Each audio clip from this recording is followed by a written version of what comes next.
Você está no canal Eu Estudo a Lição com o pastor Samuel Camilo. Hoje é sexta-feira, dia 28 de julho de 2023. E o tema que estudamos durante toda essa semana, que vamos fazer um estudo adicional hoje, foi Expiação Horizontal, a Cruz e a Igreja. O texto serviu como base Efésios 2, versos 13 e 14, que diz: Mas agora, em Cristo Jesus, vocês que antes estavam longe foram aproximados pelo sangue de Cristo, porque Ele é a nossa paz. De dois povos, Ele fez um só. Antes de podermos desdobrar um pouco daquilo que estudamos durante essa semana, vamos gastar alguns momentos estudando, aliás, orando juntos uns pelos outros. Muitos pedidos têm sido enviados para nós, vamos orar por eles, os pedidos que estão dentro do nosso canal. Aliás, deixa eu fazer aqui apenas um parênteses. Agradeço muito a todos vocês que têm estudado a lição junto conosco, mas queria te pedir que mesmo que você esteja assistindo por uma outra plataforma digital, seja o WhatsApp, seja Facebook, Instagram, tem muitos nossos irmãos que compartilham esses vídeos, graças a Deus por isso, mas dê uma passadinha lá no canal do YouTube, por favor, se inscreva no canal, deixa ali o seu like, compartilhe o vídeo. Isso vai fazer com que nós consigamos chegar cada vez mais longe com esse ministério.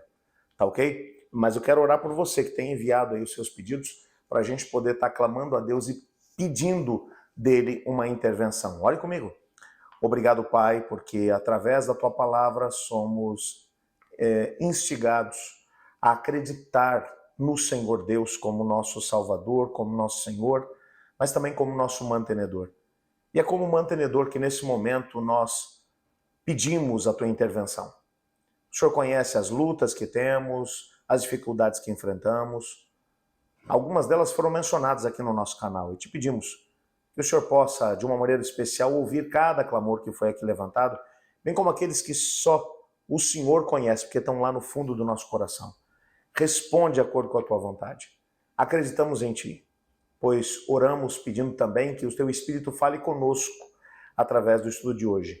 Em nome de Jesus oramos. Amém. Nessa semana, o objetivo principal dessa parte do estudo, a lição número 5 do nosso guia de estudos, que trabalhou principalmente Efésios capítulo 2, a partir do verso 1 até o verso 22, nós encontramos principalmente a dimensão coletiva do povo de Deus. É claro que quando nós nos entregamos a Jesus, isso é a dimensão individual. E a salvação sempre foi e sempre será algo que será recebido de graça da parte de Deus, mas mediante a decisão individual da pessoa. Por mais que eu ame a minha esposa, a Cláudia, que eu ame meus filhos, a Carolina e o Emanuel, eles tiveram que tomar a decisão deles em relação a Cristo Jesus. E por mais que eu os ame, eu não posso tomar uma decisão, seja para entregar-se ou não a Cristo Jesus em relação a eles. Eu só posso responder por mim. O que eu posso fazer é usar toda a influência que eu tenho sobre eles para que eles se entreguem e se mantenham no caminho do Senhor. Mas a salvação sempre foi e continuará sendo algo que acontece de forma individualizada na vida do crente. Entretanto, existe também uma dimensão coletiva. E essa dimensão coletiva ela é muito importante de ser lembrada. Uma vez que o indivíduo passou pela experiência de se entregar a Cristo Jesus, parabéns, é isso mesmo. Você tem que seguir nessa direção. É o que Paulo está falando para o pessoal de lá de Éfeso. Ele tinha ido até lá para poder trabalhar por eles, para pregar o evangelho de Jesus a eles. Eles se entregaram a Cristo quando Paulo havia estado junto com eles lá atrás. Entretanto, muita coisa tinha acontecido desde então. Paulo tinha ficado por volta de 3 anos lá em Éfeso. Uma situação complicada teve lugar, Paulo acabou sendo preso. As pessoas, depois desse processo, estamos falando de 3 anos de trabalho de Paulo lá, ele ficou 2 anos preso em Cesareia Marítima, estamos falando agora de 5 anos, e não sabemos em que parte do tempo ele estava quando resolveu escrever essa carta, porque ele já estava lá em Roma.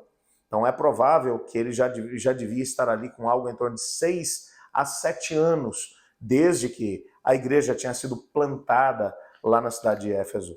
E as pessoas agora estavam enfraquecendo na fé por conta disso. Paulo vai lembrá-los que eles foram salvos pela graça mediante a fé, não foi por meio de obras para que ninguém se gloriasse, que eles haviam se entregado a Cristo Jesus e haviam sido libertos das forças do mal. Os principados e potestades, os demônios que agiam através deles, principalmente por causa do paganismo que reinava lá na cidade de Éfeso, por causa da deusa Diana, os livros de magia que eles usavam e essa coisa toda, isso tudo era coisa do passado, que eles haviam sido libertos não apenas das forças do mal, mas também dos desejos fortes que os levavam por caminhos de perdição. Perfeito. Agora Paulo vai dizer, é importante que vocês se mantenham como corpo de Cristo. Você é corpo de Cristo quando o Espírito Santo vive em você. Mas você só é corpo de Cristo na sua plenitude quando está ligado aos seus irmãos e irmãs, independente da sua etnia. Judeus ou gentios, alguns comentaristas bíblicos chegam a mencionar que talvez o que poderia estar acontecendo, principalmente com os cristãos gentios de lá de Éfeso, é que Paulo foi para Jerusalém por causa dos judeus que estavam enfrentando um momento complicado, um momento de perseguição lá em Jerusalém, e por causa dos judeus, Paulo teria sido preso. Talvez alguns gentios estavam dizendo, olha, esse pessoal aí tem que largar de mão mesmo, não tem jeito. Eles foram responsáveis pela morte de Jesus na cruz do Calvário, eles foram responsáveis pelo martírio de alguns dos apóstolos de Jesus, e agora Paulo está preso por causa deles. Talvez isso tenha levantado algum tipo de divisão entre eles. E Paulo agora vai voltar atrás e vai dizer, olha, vocês lembram que havia uma divisão entre os judeus e gentios lá no passado, isso não existe mais. Nós somos um em Cristo. Quando nos entregamos a Jesus, nós recebemos a paz que excede todo entendimento. E somos unidos uns aos outros. Cristo é a cabeça da igreja. Então, a igreja é um grande corpo. Quando você, de forma individual, passou pela experiência do novo nascimento em Jesus, o Espírito mora em você. E o próprio Espírito que vive em todas as pessoas vai agora juntá-los como um só corpo para fazer com que todos sejam um em Cristo Jesus. E possam viver os benefícios dessa unidade, uns com os outros e ao mesmo tempo com Cristo Jesus. Essa é uma experiência que tem que ser a nossa. Cerca de 2000 anos depois dessa carta ter sido escrita, essa verdade continua sendo a mesma para nós hoje. Temos que passar por uma experiência individual com Cristo, uma entrega a Ele, de permitir que o Espírito de Deus viva em nós, mas temos também que passar por uma experiência coletiva de adoração no corpo de Cristo, que é a igreja, uns unidos aos outros, sem qualquer tipo de partidarismo, de divisão. Às vezes eu percebo um espírito de crítica por parte de algumas pessoas, os que têm uma tendência a ser um pouco mais conservadores, criticando aqueles que têm uma tendência a ser um pouco mais contemporâneos ou liberais, aqueles que são um pouco mais contemporâneos e liberais, criticando os conservadores. E isso só para falar entre nós.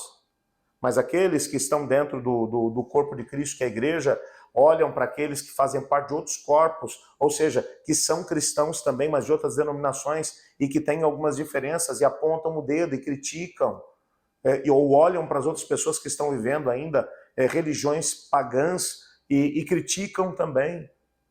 É só lembrar que os cristãos em Cristo não usam as armas de Satanás, e a crítica é uma arma do diabo. Toda vez que nós resolvemos criticar os outros, nós estamos usando uma arma que é do diabo. E tem alguns que ainda dizem o seguinte, eu só faço crítica construtiva, mas na ideia de construir só destrói.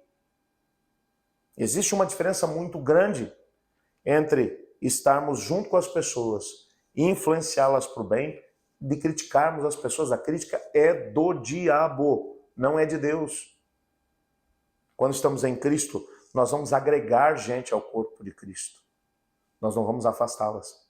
O próprio Jesus mencionou que ele tem outras ovelhas que não estão nesse aprisco, mas elas ouvirão a sua voz e no tempo certo virão e tomarão parte do corpo de Cristo. Ela não chega a dar a entender em algumas partes dos seus escritos que muitos daqueles que fazem parte do corpo de Cristo Jesus, que ainda não tiveram todo o conhecimento da verdade, ainda não foram trazidos para dentro do corpo de Cristo, porque talvez se escandalizariam com a falta de amor que existe entre os professos cristãos. Irmãos, precisamos passar por uma experiência de avivamento e reforma em muitos aspectos, mas principalmente na noção de corpo. Não existe corpo desigrejado. Não existe essa história, eu faço parte do corpo de Cristo, mas eu estou fora do corpo. Corta um dedo para você ver o que vai acontecer com esse dedo. Ele vai apodrecer e não vai prestar para mais nada. Por isso, quando uma parte acaba sendo amputada, a primeira preocupação dos médicos é tentar colocar de volta. Eu conheci alguns meses atrás um indivíduo que me apresentou um dedinho dele, que tinha pouca mobilidade, ele não conseguia fazer muitos movimentos. Ele disse, pastor, é o seguinte, é que eu sofri um acidente e perdi o dedo. O dedo foi decepado. Mas a primeira coisa que eu fiz quando vi o dedo caído, juntei o meu dedo, fui para o hospital e ainda deu tempo. Foi rápido, estava próximo do hospital, eles ainda conseguiram colocar ele de volta. Mas eu perdi um pouco da mobilidade. Mas ele está aqui, pastor. Eu fiquei olhando para aquilo e pensando, tá, faz sentido. A gente, para poder fazer parte do corpo de Cristo, a gente tem que estar ligado ao corpo, umas partes às outras, permitindo que Cristo Jesus, que é a cabeça, dirija todo o corpo. A mensagem de Paulo para a igreja de Éfeso continua sendo uma mensagem extremamente relevante, principalmente para o povo de Deus que vive antes da vinda de Jesus. Pense nisso no decorrer desse dia. E tenta se lembrar daquelas pessoas que já fizeram parte do corpo, mas acabaram se afastando do corpo de Cristo, que é a igreja. Ore por elas nesse dia. E, se possível, mande uma mensagem. Faça uma visita. Aproveita que amanhã vai ser sábado. Dá uma chegada lá. Tenta trazer essas pessoas de volta. Vamos pegar essas partes do corpo que foram decepadas ou que foram arrancadas do corpo. Vamos colocar de volta. Somos um em Cristo Jesus. Que Deus te abençoe, que Deus te guarde. Eu estudo a lição. E você?